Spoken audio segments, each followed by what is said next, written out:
Dua jenis yang harus diwaspadai, yaitu jenis gangren basah dan juga oksigen hiperbarik, di mana terapi oksigen hiperbarik ini kamu akan ditempatkan pada sebuah tempat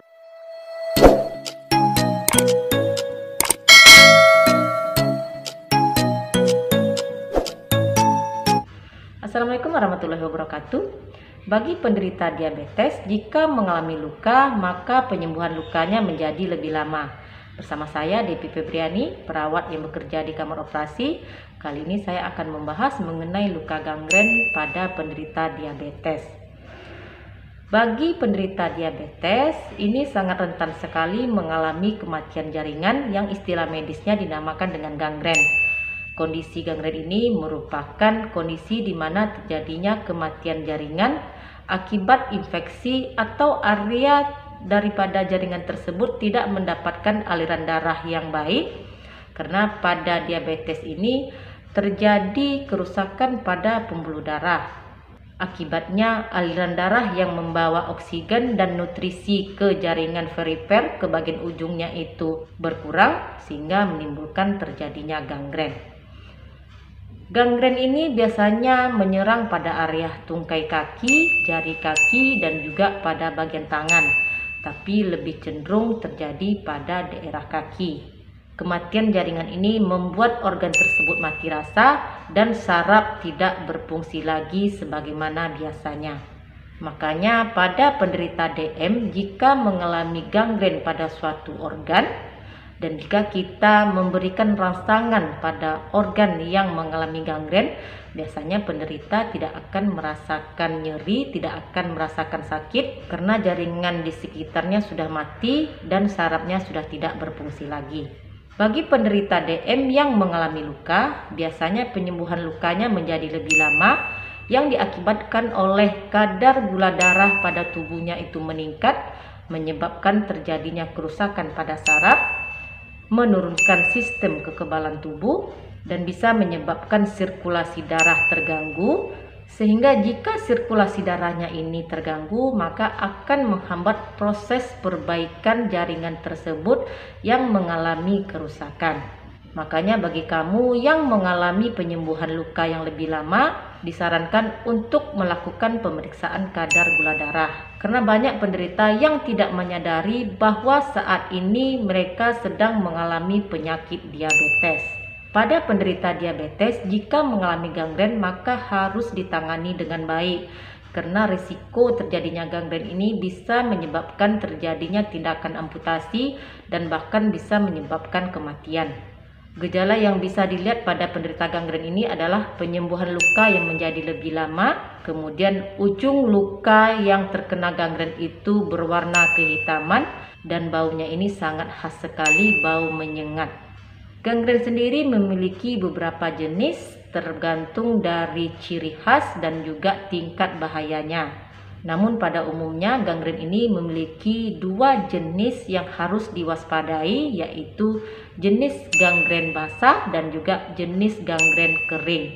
Pada gangren basah ini umumnya terjadi infeksi pada luka tersebut, biasanya terjadi pada daerah kaki, dan penderita diabetes yang mengalami gangren basah ini merupakan penderita yang mengalami gangguan neuropati, di mana gangguan neuropati ini membuat penderita kehilangan rasa sehingga tidak menyadari bahwa saat ini dia mengalami luka dan menimbulkan infeksi. Selain itu juga bisa dialami pada penderita luka bakar dan juga frostbite. Gejalanya dapat dilihat kulitnya melepuh, bengkak, dan basah, dan jika tidak ditangani dengan cepat bisa terjadi penyebaran gangren tersebut secara cepat. Kemudian ada jenis gangren kering. Gangren kering ini terjadi akibat sel dan saraf mengalami kematian akibat penyumbatan pembuluh darah arteri. Dan gangren kering ini umumnya terjadi pada daerah kaki. Dan keadaan ini membuat aliran darah, sirkulasi darah yang membawa nutrisi dan oksigen ke daerah tersebut menjadi tidak lancar. Dan karena tidak mendapatkan pasokan nutrisi dan oksigen, maka lama-lama jaringan dan sel-sel yang ada di organ tersebut perlahan-lahan akan menjadi nekrotik atau akan menjadi kematian jaringan. Gangren kering ini ditandai dengan rasa sakit yang terjadi tiba-tiba dan menurun secara tiba-tiba. Kemudian warna kulit yang terjadi gangren menjadi gelap, kemudian berubah kecoklatan, kemudian menjadi ungu, dan terakhir menjadi hitam seperti arang. Dan akibat proses ini maka lama-lama organ tersebut akan mengecil dan menyusut. Jadi ukurannya itu tidak sama lagi seperti ukuran sebelumnya. Pengobatan yang dilakukan untuk mencegah agar gangren tidak meluas karena kematian jaringan tidak bisa diperbaiki lagi. Beberapa tindakan yang bisa dilakukan pada gangren ini adalah melalui tindakan operasi atau tindakan pembedahan dengan tindakan debridement, di mana tindakan debridement ini dilakukan dengan mengangkat jaringan-jaringan mati ini dan menyisakan jaringan-jaringan yang sehat, sehingga jaringan yang sehat ini dapat menggantikan jaringan yang sudah mati. Dan jika gangren tersebut sudah semakin parah, biasanya dokter akan menganjurkan untuk dilakukan amputasi pada organ yang mengalami kematian jaringan. Dan untuk menangani infeksinya, biasanya dokter memberikan obat-obatan antibiotik. Selain itu, kamu juga bisa mencoba terapi oksigen hiperbarik, di mana terapi oksigen hiperbarik ini kamu akan ditempatkan pada sebuah tempat berbentuk tabung yang di dalamnya berisi oksigen bertekanan tinggi. Hal ini bertujuan untuk mendorong darah membawa oksigen lebih banyak, di mana oksigen tersebut dapat memperlambat perkembangan bakteri dan mempercepat proses pemulihan jaringan yang mengalami kematian.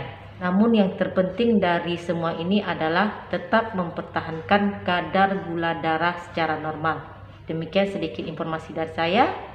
Semoga sedikit membantu. Terima kasih sudah menonton. Sampai jumpa di video saya selanjutnya. Stay healthy. Assalamualaikum.